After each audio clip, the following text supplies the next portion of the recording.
हमारे सारे साथी कैंसर की बात कर रहे थे। सर, मैं एक बात बताना चाहूँगा, जिसे सांप के काटने से लोग कम मरते हैं, सांप के काटने के दहशत से मर जाते हैं। किसी गरीब के घर में अगर कैंसर हो जाता है तो उसके दहशत से मर जाता है। मैं माननीय हेल्थ मिनिस्टर से, स्वास्थ्य मंत्री से अनुरोध करूंगा, कभी पूर्वांचल के जिलों का दौरा करिए। प्रधानमंत्री जी का लोकसभा क्षेत्र है वाराणसी, वहाँ बेचू है, टाटा मेमोरियल है, वहाँ के बाहर जाकर जमीन पर कैंसर से पड़े हुए मरीजों की हालत देखिए।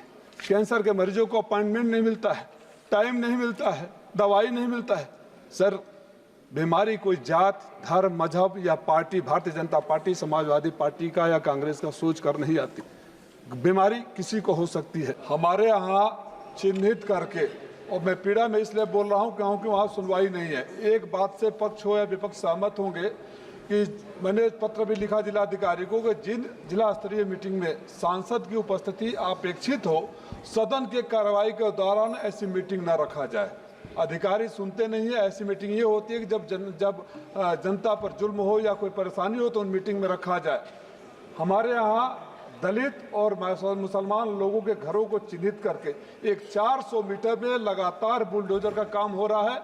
हाई कोर्ट का उल्लंघन हो रहा है। लिखित हम लोग पीड़ा ये है कि हम 3-3 सांसद और 5-5 विधायक और पदाधिकारियों के साथ हम गए डेलीगेशन लेकर, कोई अधिकारी घटनास्थल पर आया नहीं, एक सिपाही तक नहीं आया। मैं पिछली बार जब आया उसके पहले मीटिंग रख दिया गया।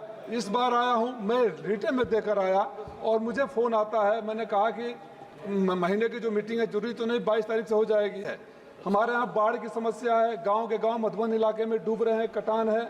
हमारे यहाँ ये बुलडोजर चल रहे हैं। सांसदों से जनता अपेक्षा करती है कि उनकी बात कही जाएगी, प्रशासन नहीं सुनता। इसलिए मैं आपसे निवेदन करता हूं कि कम से कम पीठ से और संसदीय कार्य मंत्री से जिला के अधिकारियों को निर्देश दे दिया जाए। मैं माननीय मंत्री जी से अनुरोध करूंगा कि मुझे नहीं पता ये कहाँ से जवाब आया है, लेकिन सवाल करने से पहले मैं 2 बार वंदे भारत से दिल्ली से वाराणसी तक गया और कानपुर से लेकर बनारस तक पूरा कंपार्टमेंट खाली था। सर, मेरा निवेदन ये है कि मऊ से कोई भी सुपर फास्ट ट्रेन, चाहे राजधानी हो, वंदे भारत हो, शताब्दी हो, कुछ भी नहीं है। और हम लोग के लिए इलाज से लेके हर चीज़ के लिए दिल्ली है।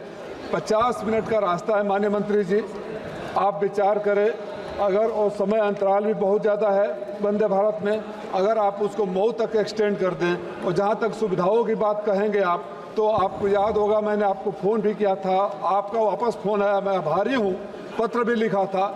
जिस तरह का काम चल रहा है, सुविधाएं कभी बंद नहीं पाएंगी।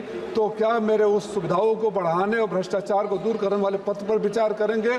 वंदे भारत राजधानी या शताब्दी को मऊ तक चलाने का काम करेंगे। माननीय अध्यक्ष जी, हमारे यहाँ रेल व्यापारियों के लिए, लाइफ लाइन है। और मैं दूसरी बार बोलने के लिए खड़ा हुआ हूँ। हमारे यहाँ आपसे बेहतर कोई नहीं समझ सकता कि बुनकरों के लिए वहाँ राज्य सरकार ने सारी व्यवस्था कर दी है कि ख़त्म हो जाए। एक रेल यातायात इतना खराब है, तीसरी बार बोल रहा हूँ सदन में, कि अगर जोड़ा नहीं जाएगा, बड़े शहरों से व्यापारिक संपर्क नहीं होगा तो अपने आप में मर जाएंगे। मैं माननीय अध्यक्ष जी, पिछले सत्र में 377 में मामले को उठाया था और मैंने दक्षिण भारत से, दिल्ली से, मुंबई से, बड़े बड़े इलाकों से, दोहरी घाट से और मऊ से जोड़ने की बात करी थी। लेकिन जो पत्र आया है, पत्र में सब असमर्थता व्यक्त किया गया है। जब आप कुछ कर ही नहीं सकते, आप कुछ बोल ही नहीं, कुछ किसी काबिल ही नहीं है, तो मैं 2 लाइन तो जरूर बोलूँगा कि कुर्सी है, जनाजा तो नहीं, कुछ कर नहीं सकते तो उतर क्यों नहीं जाते। मैं आपसे पुनः मांग करूँगा कि अगर हमारे व्यापारियों को आप बिजली में सब्सिडी नहीं दे सकते तो कम से कम आज जाकर व्यापार करने का मौका दे। मऊ से दिल्ली के लिए, मुंबई के लिए, दक्षिण भारत के लिए तत्काल रेल यातायात बढ़ाने की, सुपरफास्ट ट्रेन से जोड़ने की व्यवस्था की जाए।